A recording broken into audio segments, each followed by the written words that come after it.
হযরত রাসূল পাক সাল্লাল্লাহু আলাইহি ওয়াসাল্লাম ওনার সাহাবী ওমর ফারুক আজম রাদিয়াল্লাহু তাআলা আনহু উনি একদিন রাতের অন্ধকারে 36 লক্ষ বর্গ মাইল স্টেটের খলিফা আমিরুল মুমিনিন হযরত ওমর ফারুক রাদিয়াল্লাহু তাআলা আনহু রাতের বেলা চারদিকে ঘোরাফেরা করতেছেন ঘুরতে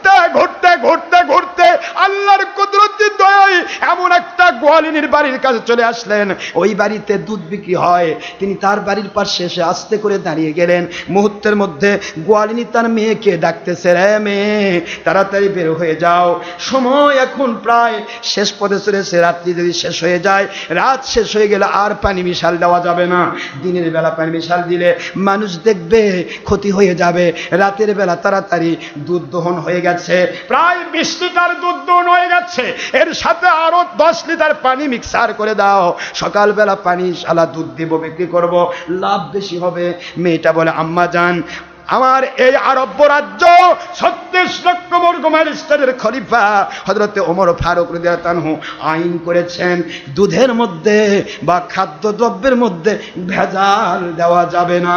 কারণ হাদিস শরীফে আসছে, মান গস্সা ফালাইসা মিন্না, যে ব্যক্তি কাউকে ধোঁকা দেয় সে নবীজির উম্মত নয় মানে মুসলমান নয়। সুতরাং আম্মা জান, ধোঁকা দেওয়া যাবে না।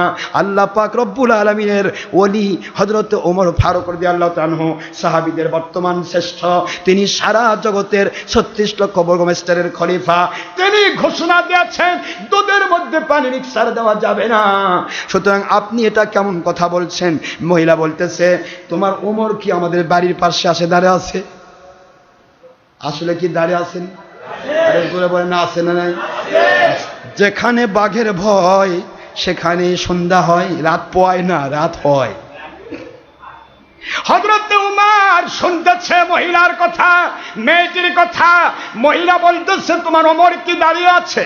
মেয়েটা বলতেছে, ও আমার মা, ওমর এখানে দাঁড়িয়ে নেই, সত্য নাও থাকতে পারে, কিন্তু ওমরের যিনি আল্লাহ, আপনার যিনি আল্লাহ, আমার যিনি আল্লাহ, ওই আল্লাহকে ফাঁকি দেওয়া যাবে না।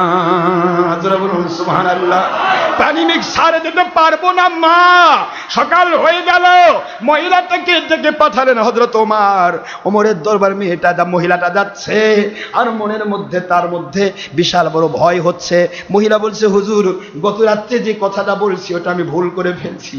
আল্লাহর নবীর সাহাবী ওমর যখন বলে, ও মহিলা, গোয়ালিনী, দুধ বিক্রেতা মহিলা, তোমাকে আমি ভয় দেখানোর জন্য আসি নাই, আইন প্রয়োগ করে তোমাকে কষ্ট দেওয়ার জন্য আসি নাই।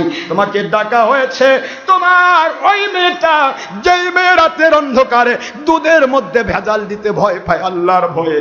ওই মেয়েটা বড় তাকওয়াশীল, ওর দ্বারা গুনাহ হওয়া সম্ভব না, ওর দ্বারা আল্লাহর হুকুম নষ্ট হওয়া সম্ভব নয়, ওর দ্বারা নবীজির হক নষ্ট করা সম্ভব নয়। তোমার ওই মেয়েটাকে আমার ছেলের সাথে বিবাহ দিতে চাই। এর নাম তাকওয়া, এর নাম